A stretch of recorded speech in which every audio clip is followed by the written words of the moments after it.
Good morning student, मैं Ranjana Gupta MBS intermediate college Varanasi से। जैसा कि आप मुझसे पहले भी पढ़ चुके हैं, क्लास 10 के बच्चों की बात करें, क्योंकि मैं पिछला वीडियो पर बात करें मैं 4 से 5 वीडियो आपको दे चुकी हूँ। क्लास 10 के बच्चों को 4 से 5 वीडियो बायोलॉजी का मैं दे चुकी हूँ। आज मैं स्टार्ट करने चल रही हूँ आपके उसी चैप्टर के दूसरे टॉपिक की बात करते हैं, जिसका नाम है परिसंचरण तंत्र। यानी कि अगर हम बात जो पहला, एक बार मैं फिर से बोल रही हूँ, पहला चैप्टर क्या है? जैव प्रक्रम। उसमें आपको कई सारे सिस्टम पढ़ने हैं, जिसमें से पहला जो है वो है डाइजेस्टिव सिस्टम, सेकंड जो है सर्कुलर सिस्टम, थर्ड जो है रिस्पिरेटरी सिस्टम, फोर्थ जो है एक्सक्रीटरी सिस्टम और नेक्स्ट जो है वो है फोटोसिंथेसिस। लास्ट आपको जो पढ़ना है रिप्रोडक्शन। दैट मीन्स कि पहला जो है पाचन तंत्र, ठीक है, परिसंचरण तंत्र, श्वसन तंत्र, उत्सर्जन तंत्र, प्रकाश संश्लेषण और प्रजनन तंत्र। ये टोटल आपको इतना टॉपिक आपको इस चैप्टर के अंतर्गत पढ़ना है। मैं अपने पिछले 5 वीडियो में आपको पाचन तंत्र के बारे में बता चुकी हूँ। आज का मेरा जो वीडियो हुआ है, नेक्स्ट टॉपिक जो है वो है परिसंचरण तंत्र की बात करती हूँ। देखिए बच्चों, याद रखिएगा जो पाचन तंत्र और परिसंचरण तंत्र है, ये पूरे जैव प्रक्रम का, ठीक है, एक ऐसा टॉपिक है जो आपका 5 से 7 नंबर अकेले कवर होता है, ठीक है। जैव प्रक्रम से अकेले आपके 10 से 12 नंबर क्वेश्चन आता है। कम से कम 10 नंबर तो मान के चलिए, चाहे 1 मार्क्स की बात करें, 1 नंबर में भी एक पूछेगा, एक लॉन्ग में पूछेगा और एक लघुत्तरी में पूछते हैं। 3 क्वेश्चन आपके इस टॉपिक से बनता है, जिसमें से पहला जो आप पढ़े पाचन तंत्र, दैट वाज मोस्ट इंपॉर्टेंट। वो बहुत इंपॉर्टेंट था, जो चैप्टर हमने आपको पढ़ा दिया। और अगर आपको जानना है तो आप किसी वीडियो को जाके देख सकते हैं। आज मैं आपको उसी के बाद का नेक्स्ट चैप्टर जो है टॉपिक है वो है परिसंचरण तंत्र। मैं उसके बारे में आपको बताऊंगी। और ये बात याद रखिएगा, ये सिस्टम भी बहुत इंपॉर्टेंट है। इससे भी आपको कम से कम 5 नंबर क्वेश्चन तो पूछता है। 2 नंबर तो श्योर है, बाकी जो लॉन्ग क्वेश्चन बनता है वो ऑब्लिक करके बनता है। मैं आपको ये बात भी बता दूँ, 2 से 3 नंबर तो श्योर है, बनना ही बनना है। बाकी जो क्वेश्चन बनता है वो ऑब्लिक करके एक लॉन्ग क्वेश्चन आता है। तो अगर हम बात करें परिसंचरण तंत्र की, तो परिसंचरण तंत्र देखो क्या कह रहे हैं। परिसंचरण तंत्र यानी कि सर्कुलर सिस्टम, सर्कुलेटरी सिस्टम, ठीक है। सर्कुलेटरी सिस्टम, देखिए इस सिस्टम का जो नाम है, पहला नाम से पता चला है परिसंचरण तंत्र, यानी कि कुछ परिवहन हो रहा है ना शरीर में। क्या है? कुछ ऐसे पदार्थ जिनका क्या है, परिवहन हो रहा है। किसका परिवहन हो रहा है? यानी कि द्रव पदार्थ। अब भाई परिवहन एक स्थान से कोई स्थान कैसे परिवहित होकर जा रहा है, द्रव पदार्थ की बात करेंगे। और आप हमारी बात को हमें जहाँ तक लग रहा है आप समझने की कोशिश कर रहे हैं। क्या परिवहन? यानी कि हम ब्लड की बात करें। क्या इस टॉपिक के अंदर जो स्पेशल ऑर्गन पढ़ना है वो है हार्ट। उसके बाद अगर कुछ फ्लूइड में यानी कि द्रव पदार्थ की बात करें तो आपको ब्लड के बारे में पढ़ना है। कैसे बॉडी में इनका ट्रांसपोर्टेशन होता है, कैसे अगर इनके ट्रांसपोर्टेशन से हमें बॉडी में कैसे एनर्जी मिलती है और हम कैसे फंक्शन करते हैं, यही सारी चीजें आपको पढ़नी है। एक एक करके मैं धीरे धीरे बताऊंगी, एक ही दिन एक बार में नहीं बता सकती।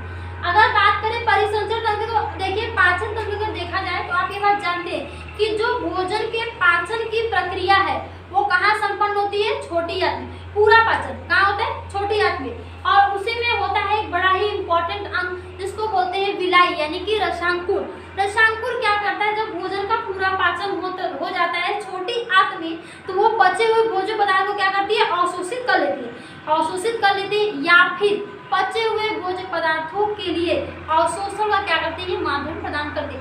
जब भोज्य पदार्थों का अवशोषण हो जाता है तो जस्ट उसी के बाद उनका होता है स्वांगीकरण। यानी कि अब भाई हमने भोजन का अवशोषण कर लिया, या ध्यान रखिए, ठीक है। ये कुछ ऐसा होता है छोटी आंत की अगर बात करें तो यहीं पे आपके होते हैं बड़ी आंत, ठीक है। अगर यहीं पे होता है आपका बड़ी आंत, देखिए मैं पूरा सॉल्व तो नहीं कर रही थी, मैं पिछला समझा चुकी हूँ, कई बार वीडियो बनाई हूँ पिछले वीडियो में, आप देख सकते हैं वहां पे जाके।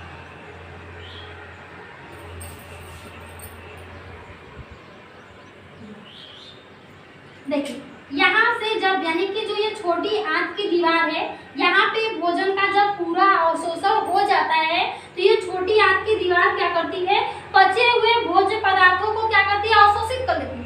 अब भाई हमने अवशोषित कर लिया, जब ये उसको अवशोषित कर लिए तो इनको कहीं भेजना होगा, शरीर के किसी भाग इसके हमें विभिन्न भागों में भेजना है। क्यों? क्योंकि यही भोज्य पदार्थ जब जाएंगे शरीर के विभिन्न भागों में, तब हमें एनर्जी मिलेगी, जब हमें ऊर्जा मिलेगा तब हम अपना कार्य करेंगे। अब देखिए जब इनका अवशोषण हो गया तो उसके अवशोषण के जस्ट तुरंत बाद होता है स्वांगीकरण। मैं बता चुकी हूँ बहुत अच्छे से इस बात को। इस जस्ट उसी के बाद होता है इसका स्वांगीकरण। अब जब स्वांगीकरण, देखिए स्वांगीकरण भी हो गया। अब स्वांगीकरण मीन्स ये कि इस अवशोषित भोज्य पदार्थ का जब ब्लड में यानी कि रुधिर में विलय होता है, यानी कि जब ये रुधिर में मिलते हैं तो इस प्रोसेस को बोलते हैं स्वांगीकरण, एसिमिलेशन। ठीक है, इसको बोलते हैं एसिमिलेशन। अब आप ये बात जानते हैं क्लियर है, इसी को बोलते हैं एसिमिलेशन। अब ये जब एसिमिलेट हो जाएंगे तो अब यहाँ पे ये ब्लड में गए, एसिमिलेट हो गए, यहीं पे आपका पाचन समाप्त हो गया। ठीक है, पाचन तंत्र क्या है, समाप्त। जब यानी कि पाचन तंत्र कब, जब पचे हुए अवशोषित भोज्य पदार्थ रुधिर में जाके मिलते हैं तो उसे हम बोलते हैं स्वांगीकरण। ठीक है, अब उसके बाद जब ब्लड में भोजन मिल गया, अब वो फ्लो हो रहा है बॉडी के डिफरेंट पार्ट में, क्या है, फ्लो हो रहा है, तो अब वो होगा आपका, अब उस टॉपिक को जो हम नाम देंगे उसको नाम देते हैं परिसंचरण तंत्र। इसी को बोलते हैं परिसंचरण तंत्र। यानी कि अब ये हमारे रुधिर में भोज्य पदार्थ मिल चुके हैं, हमें अब ये जब पूरे बॉडी में फ्लो होंगे तो हमें एनर्जी मिलेगी और हम अपना नेक्स्ट प्रोसेस क्या है शुरू करेंगे। तो मैं इसी की बात करूंगी, परिसंचरण तंत्र क्या है। हमारे हिसाब से आप समझ चुकी हूँ मैं क्या बताने वाली हूँ। तो देखिए परिसंचरण तंत्र की बात करें तो सबसे पहले इसकी जो खोज हुई थी, परिसंचरण तंत्र की खोज किसने किया था, तो डॉक्टर विलियम हार्वे ने इसकी खोज की। इसकी खोज किसने की थी, डॉक्टर विलियम। ये बात एक नंबर का है, पूछता है, इसको आप नोट डाउन कर लीजिएगा। किसने किया था, विलियम हार्वे। विलियम हार्वे किसने किया था इसकी खोज, विलियम हार्वे ने इसकी खोज की। बात करें परिसंचरण तंत्र की, तो परिसंचरण तंत्र को कितने भागों में बांटा गया है, 3 भागों में। लिखते चलो, वीडियो को पॉज करो, टॉपिक लिखते चलो। परिसंचरण तंत्र को 3 भागों में बांटा गया है। सॉरी 2 भागों में। पहला जो है रुधिर परिसंचरण तंत्र, ठीक है, रुधिर परिसंचरण तंत्र, और दूसरा जो है प्लाज्मा। ठीक है, पहला है रुधिर परिसंचरण तंत्र, नेक्स्ट है आपका दूसरा प्लाज्मा। अब देखिए मैं बात करती हूँ पहले प्लाज्मा की, जैसे यहाँ पे एक चार्ट बनाती हूँ, बना लीजिए, रुधिर परिसंचरण तंत्र, प्लाज्मा। अब रुधिर परिसंचरण तंत्र को फिर से 3 भागों में बांटा गया है, फिर से ये 3 भागों में बांटा गया है। पहला जो है वो है आरबीसी, दूसरा जो है वो है डब्ल्यूबीसी, तीसरा जो है वो है आपका प्लेटलेट्स। ठीक है, प्लेटलेट्स के बारे में बात करते हैं। अब बात करते हैं रुधिर परिसंचरण 3 भागों में, आरबीसी, डब्ल्यूबीसी और प्लेटलेट्स। इससे पहले एक छोटा सा टॉपिक है जिसको कवर करते हैं, यानी कि परिसंचरण तंत्र के दूसरे पार्ट की बात करते हैं, प्लाज्मा। देखिए याद रखिएगा, सबसे बात इंपॉर्टेंट जो पूछता है ये कि जो ये प्लाज्मा है, ठीक है, प्लाज्मा पूरे रुधिर परिसंचरण तंत्र का, ठीक है, पूरे परिसंचरण तंत्र का 55% भाग होता है। यानी कि प्लाज्मा पूरे रुधिर परिसंचरण तंत्र का कितना परसेंट भाग होता है, 55% भाग होता है। ये जो होते हैं इसी में आपके सारे जितने भी द्रव पदार्थ होते हैं डायरेक्ट जब एब्जॉर्प्शन की बात करते हैं आके इसी में मिलते हैं। और ये एक तरह से बात करते हैं, ये क्या होता है, फ्लूइड मटेरियल होते हैं, बॉडी को इम्यून सिस्टम प्रोवाइड करते हैं। ठीक है, जितने भी हमारे कुछ कार्बनिक, अकार्बनिक, सॉल्ट इसमें मैच्योर मिले होते हैं। ठीक है, इसके बाद मैं बात करती हूँ आपके, मैं लिखवाऊंगी, अभी मैं सबको समझा रही हूँ। अब उसके बाद बात करें परिसंचरण तंत्र की, रुधिर परिसंचरण तंत्र को, तो इनको 3 भागों में बांटा गया, आरबीसी, डब्ल्यूबीसी, प्लेटलेट्स। हिंदी में अगर इनकी बात करें तो इसको हिंदी में हम बोलते हैं लाल रुधिर कणिका, लिख लीजिएगा, श्वेत रुधिर कणिका, और इसको हिंदी में प्लेटलेट्स ही बोलते हैं। ठीक है, देखिए इन तीनों का एक वैज्ञानिक नाम भी होता है। पहला जो वैज्ञानिक नाम है आरबीसी का, आरबीसी का फुल फॉर्म है red blood cell, red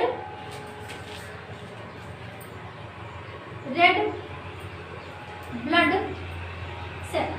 confuse मत होइएगा, कहीं कहते हैं कार्पस भी होता है। ठीक है, तो आप कार्पस लिखे या सेल, बात एक ही है, इसलिए कंफ्यूज होने की कोई जरूरत नहीं। नेक्स्ट बात करेंगे डब्ल्यूबीसी की, तो डब्ल्यूबीसी का अगर फुल फॉर्म बात करें इसका फुल फॉर्म, तो ये होता है व्हाइट ब्लड सेल। ठीक है, व्हाइट ब्लड सेल।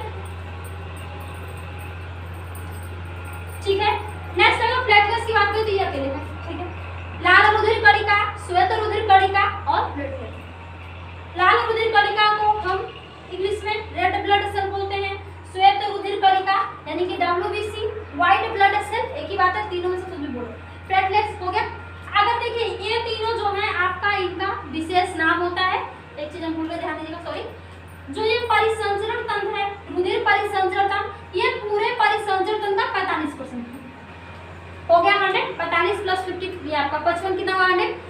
प्लाज्मा पूरे रुधिर परिसंचरण तंत्र का 55% और रुधिर परिसंचरण तंत्र पूरे का 55% भाग होता है। इनको 3 भागों में आप पीछे करके देख लीजिए, हो गया। अगर हम बात करें, देखिए इन तीनों का अपना खुद का एक नाम होता है, स्पेशल नाम, जिनके बारे में आप जानिए, 1 नंबर में क्वेश्चन पूछता है। आरबीसी को हम बोलते हैं इरिथ्रोसाइट,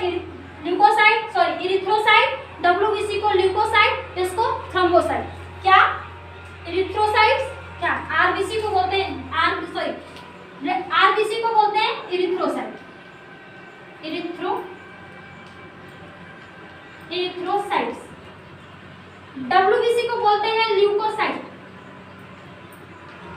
क्या बोलते हैं ल्यूकोसाइट्स।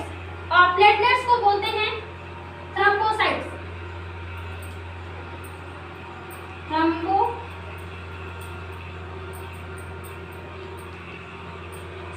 क्या बोलते हैं इसको थ्रोम्बोसाइट्स। कोई दिक्कत? आरबीसी को हम क्या बोलते हैं इरिथ्रोसाइट्स, डब्ल्यूबीसी को ल्यूकोसाइट और प्लेटलेट्स को थ्रोम्बोसाइट्स बोलते हैं। ठीक है, नेक्स्ट अब आइए हम सबके बारे में डिटेल पढ़ेंगे। यही से शुरू करते हैं, यहाँ शुरू करते हैं, लास्ट तक जाएंगे। ठीक है, पहला जो है वो है आपका आरबीसी, यानी कि लाल रुधिर कणिका। मैं जितने पॉइंट बोलूंगी वीडियो को पॉज करके नोट डाउन करके लिखते चलना, क्योंकि बहुत इंपॉर्टेंट, जितना पॉइंट बोलूंगी सब पॉइंट इंपॉर्टेंट है। अगर हम आरबीसी की बात करें तो आरबीसी का फुल फॉर्म आप फिर से रीड डालिए और लिखिए, रीड डालिए आरबीसी, फिर उसके बारे में लिखिए।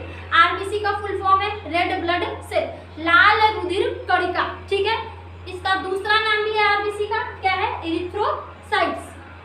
नेक्स्ट अगर बात करें आरबीसी के बारे में तो शरीर में इसका निर्माण कहाँ होता है, तो आरबीसी का शरीर में निर्माण बोन मैरो यानी कि अस्थि मज्जा में आरबीसी का निर्माण होता है, जिसको हम बोलते हैं बोन मैरो, यानी कि बोन मैरो। ठीक है, बोन मैरो इसको हम कहते हैं। नेक्स्ट अगर बात है, आप जान गए कहाँ निर्माण होता है, सबसे पहले बोन मैरो में, अस्थि मज्जा में। दूसरा अगर बात करें आरबीसी का जीवन काल इसका क्या होता है, तो 100 से 120 दिन होता है। कितना होता है इसका जीवन काल, 100 से 120 दिन, यानी कि 3 से 4 महीने। ठीक है, 100 से 120 दिन यानी कि 3 से 4 महीने आरबीसी का जीवन काल होता है।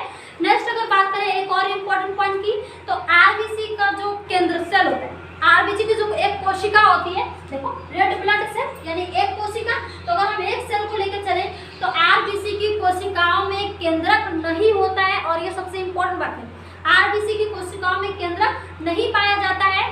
अपवाद स्वरूप एक चीज है उसको छोड़ के, यानी कि ऊंट का, यानी कि जब हम ऊंट के आरबीसी को लेते हैं तो उनमें केंद्रक नहीं होता है। ऊंट के आरबीसी में केंद्रक पाया जाता है, और बाकी किसी भी जीवधारी का आरबीसी निकाल लीजिए, उनके कोशिकाओं में केंद्रक नहीं पाया जाता है। ठीक है, नेक्स्ट पॉइंट अगर हम बोले तो आरबीसी का रंग क्या होता है, लाल होता है। लाल रुधिर कणिका यानी कि हमारा कुछ खून ऐसे जो क्या होता है, जिनके अगर रंग की बात करते हैं क्या होता है लाल, तो उनका रंग लाल क्यों होता है, इसलिए क्योंकि उसमें एक विशेष प्रकार के रंगा पदार्थ पाया जाता है जिसे हम हीमोग्लोबिन कहते हैं।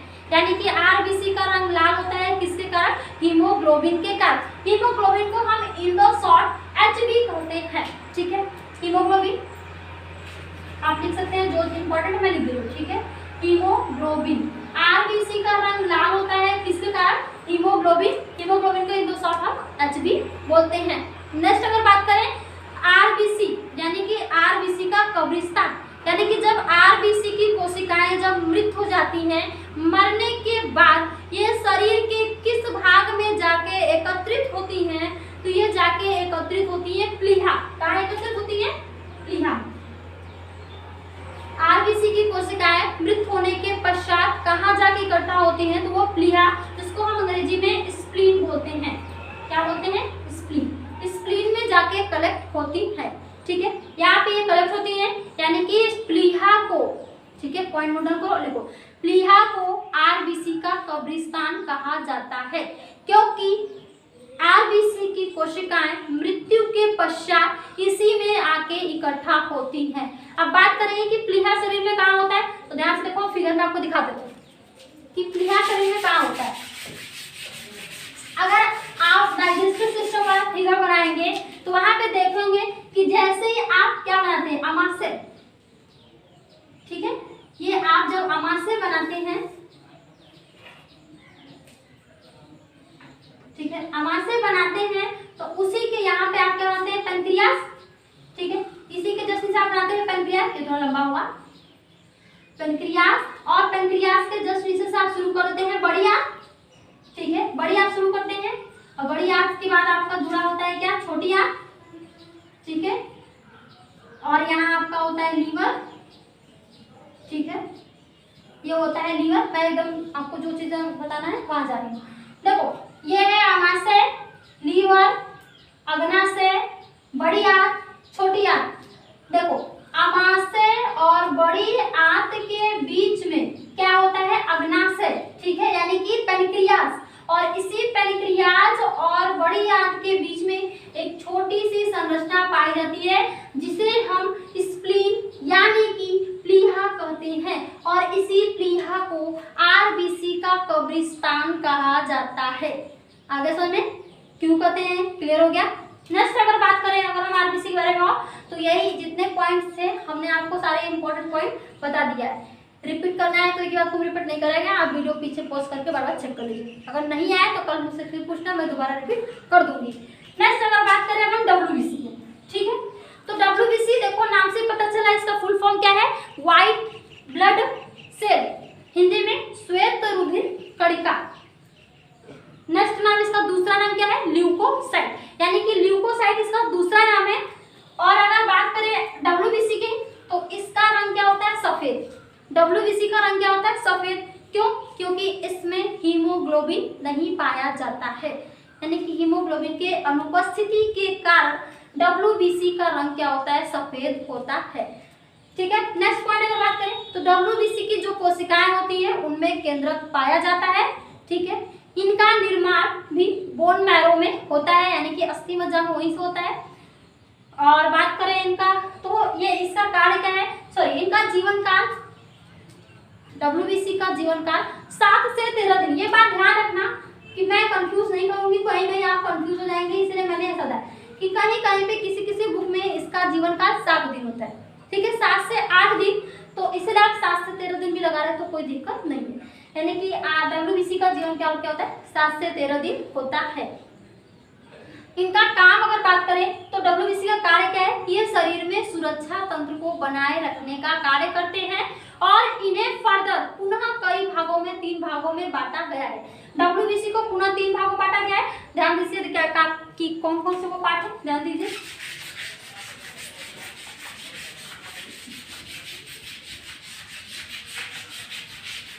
डब्ल्यूबीसी को फिर से कई भागों में बांटा गया। अब आप, मैं वहां कर रही हूँ, आप इसी के नीचे चार्ट बना लीजिएगा, ठीक है, ध्यान देना, ठीक है। इसको पुनः 2 भागों में बांटा गया है। पहला क्या है, ग्रैनुलोसाइट,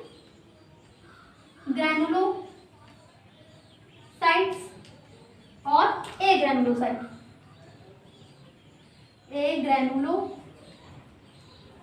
हिंदी में बता दे रहे हैं, आप लिख लीजिएगा। कणिकामय और अकणिकामय, ये क्या है, डब्ल्यूबीसी के पार्ट, कणिकामय और अकणिकामय। देखो नाम से पता चल रहा है कणिका, यानी कि डब्ल्यूबीसी की कोशिका में कुछ पार्ट, कुछ कणिका लाइक क्या होगा, संरचना होगा, यानी कुछ ग्रैन्यूल्स, छोटे छोटे पार्टिकल्स, छोटे छोटे कण पाए जाते हैं, किसमें, डब्ल्यूबीसी में। तो जिस वाले भाग में ये कण नहीं पाए जाते हैं उसको हम ग्रैनुलोसाइट, और जिस वाले भाग में ये पाए जाते हैं उसको ग्रैनुलोसाइट कहते हैं, ठीक है, इस बात को आप लिख लीजिएगा। तो ग्रैनुलोसाइट को कितने भागों में बांटा गया है, 3 भागों में, इवोसिनोफिल,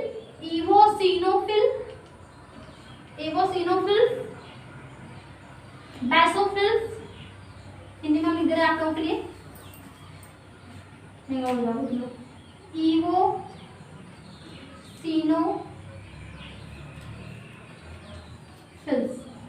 इवोसिनोफिल्स, बेसोफिल्स, और नेक्स्ट क्या है, इवोसिनोफिल, बेसोफिल और न्यूट्रोफिल्स।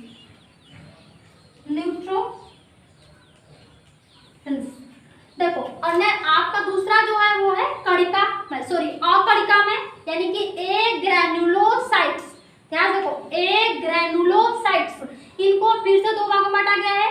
पहला जो है वो लिम्फोसाइट, दूसरा है मोनोसाइट। लिम्फोसाइट हिंदी में लिखते हैं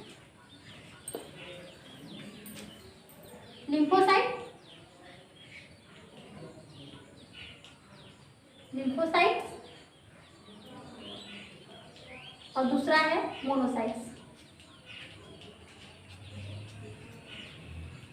तो ये हो गए आपके पूरे WBC के बारे में।